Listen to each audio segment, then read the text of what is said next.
the story for many of them, this is me working with Naomi Campbell, Tyra Banks, obviously Twiggy and Janice Dickinson, and all these extraordinary women. You hear the story, and it isn't as simple as you think. It didn't just happen overnight, and there were struggles, or there were issues, or there were criticism from the press, and people can be tough, and especially when you're up on a pedestal, as many supermodels are.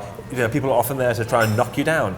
So this book was really a tribute to the extraordinary women who I had met, and really to these wonderful ladies who I feel in many respects don't always get the respect that they require. And when you really realize what they did for the women's movement, for women's lib, and also for beauty all around. So if you could have a drink with any of these models in this book. I have had a drink with many of these models.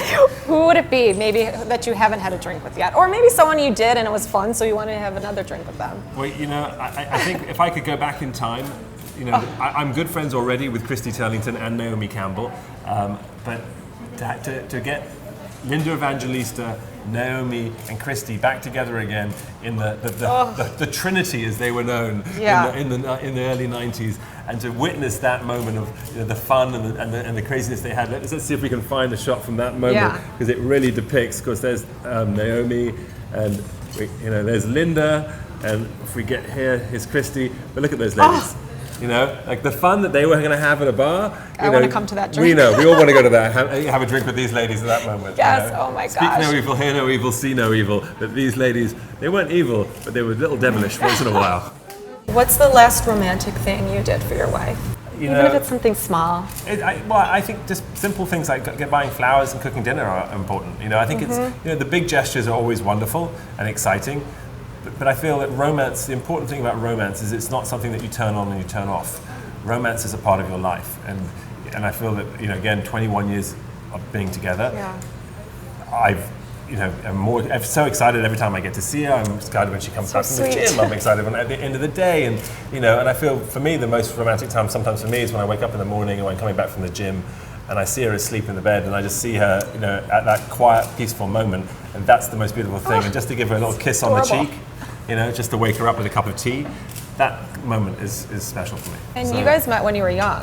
We've been together for 22 years. Wow. Cheers to that. Cheers to that, right? Love that. Absolutely. Do you think you guys have obviously then grown together since your 20s? Absolutely. I think we were very lucky. I think that one of the secrets to our success is that, we did meet young and we became the best of friends. We didn't rush into it. We took 5 years before we married, 5 years again until we had children. So we'd been together a decade without kids, and we grew up together and great friends. And another thing too, the whole time before we got married, we never lived together. So we met in Milan. She had an apartment, I had an apartment. We went to Paris. She got an apartment, I got an apartment. We went to New York because she wanted to go back to the States. She got an apartment, I got an apartment. The fact that we had our own places to go to meant that there was that breathing room. And I think that that's another reason why here I am 22 years later, more in love with my wife than ever before, and and 2 beautiful children. If you could have a drink with anyone in the world, dead or alive, aren't we having one right now? Well, yeah. I heard you were the lady to have a drink with when I'm in Chicago, and I'm doing it. So that just made my day. If I could, it would probably have to be Mother Teresa, an extraordinary woman who I have, idolized since I was a child. The fact that she gave up her life to help others, and the impact that she had, as a nun, to become a global figure. And yet to be as humble and as modest as she is, as she was, that for me is something that's spectacular. And I think that if anybody can achieve any level of stardom or celebrity, to be able to do it with actions and almost silence, I think is magical. And so I'd love to have her ear for a moment, just to hear her voice. Yes, that is a great answer.